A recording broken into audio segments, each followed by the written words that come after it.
Saa 5:49 Anthony anaonekana akifika katika jengo la Meridian kisha kutumia kambarau hadi orofa ya 4 na kuonekana kupiga simu huku akitafuta mteja wake.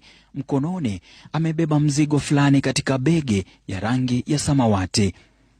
Baada ya dakika chache jamaa huyu anaonekana kutoka chumbani akitumia ngazi na mkoba mkononi, kisha mwenzake anaonekana akiteremka kwa haraka. Jamaa watatu anaonekana akitoka bila nguo na mzigo mkononi.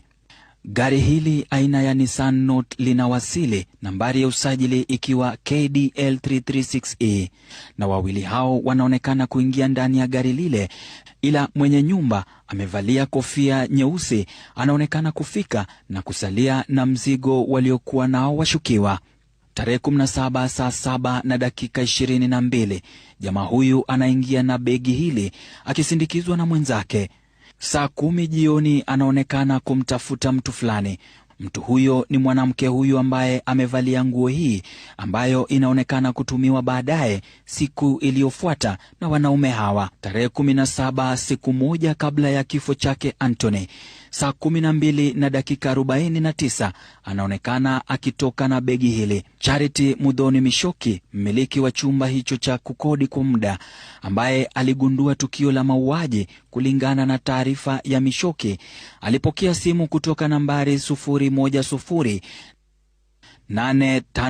01085777041 ambapo aliyepiga simu alitaka kukodisha chumba kwa mwezi mmoja.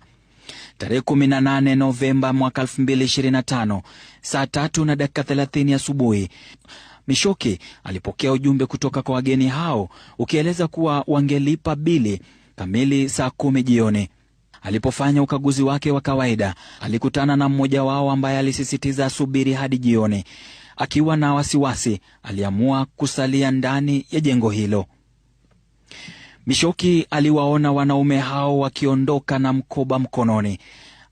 Aliwakabili, akauchukua mkoba huo na kudai kuwa angerudisha tu baada ya kulipwa bili yake. Kisha akaelekea kukagua chumba. Alipofika, alikuta chumba kimefungwa. Baada ya kufungua, aliona damu imesambaa sakafuni.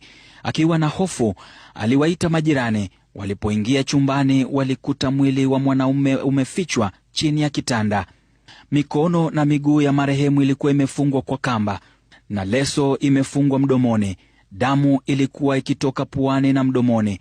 Mtu huyo alibainika kuwa jamaa aliyewaletea washukiwa simu aina ya iPhone 17 Pro Max. Kwa sasa upelelezi unaendelea ili kuwatambua wanaume wawili